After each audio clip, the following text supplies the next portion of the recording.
Gipatuman na sa Traffic Office sa Mandaue City ang bagong traffic scheme sa United Nations intersection. Ang kalsada padung ug padulhog sa ikunang taytayan sa Mactan ug Mandaue. Preparasyon kini sa dakong infrastructure project sa maong dapit. Adunay live report na si Nico Serino. Nico.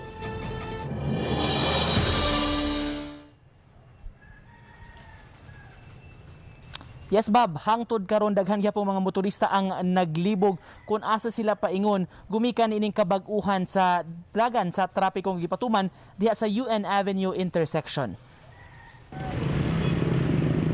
Sugod ni atong Biyernes giimplementar ang bag-ong traffic scheme sa UN Avenue intersection.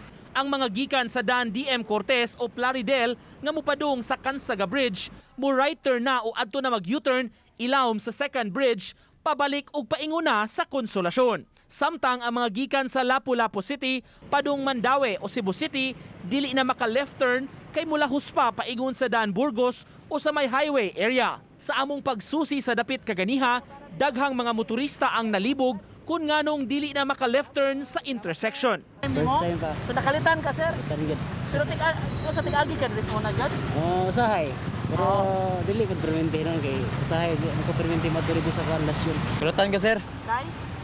Layo ra kay dugad, sir. Layo na tuyugan. Bike ra gud ko. Aron nga mas ma-manage kining maong intersection taliwa sa mga kabag-uhan nga gipatuman karon sa mga otoridad, mo deploy pa ang team og dugang mga personnel nila dinhi sa tanan nga mga shift aron mugiya sa mga motorista. Kaniadto tulo apan gipun-an pa og upat ka personnel sa team nga magbantay sa maong lugar sa kada shift. Daghan gid magyaw-yaw sir, given naman na daan kay ang ilang tan-aw nagmaumao lang tag-divert og traffic ba nga wala sila kay baw. Pasabot sa taga-team ang bag-ong traffic scheme pagpangandam sa pagsugod na og kaut sa tukuron nga underpass project sa maong lugar. Gawa sa underpass, may overpass usab nga tukuron alang sa mas hanoy na unya nga dagan sa trapiko. Ang mga tao pagikakuan kung asa mo U-turn, asa sila muagi. So sa pagkakaroon, hinahinay na itong i-adjust. So far, di na kayo siya traffic. Di pareha itong first day. Tungod sa to sa vehicular accident yes kanduman. Napamaguta sa construction stage ba. So once ba kuan na gid mahumanda na ang project diha sa UN Avenue DM Cortez, maka experience gid og kuan maayo nga pagbiyahe ang atong mga kaigsuonan. Karon mohangi lang sa tanila nga gamay lang nga kuan ba agwanta.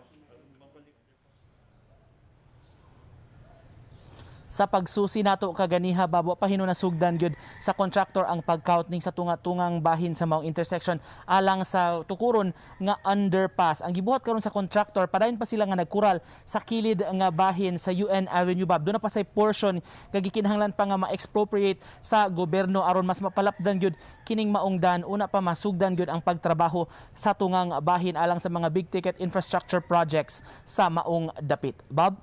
Nico, if you recall, kanang proyektuhan mo nagibabaga nila ni Kubunpue o Glenn Soco sa RDC. Kani adto og nahinumdum ka. Aprobado na din rong maong proyekto.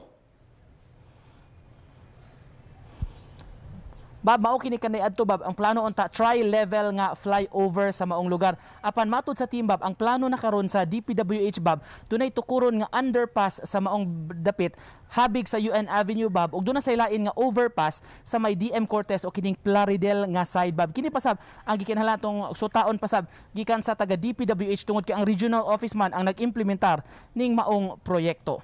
Maigo ng Osaka kuan medical center. Mao ba nay misupa kaniadto kay classmate na ni kuan Kubunpue Nico kanang dias corner.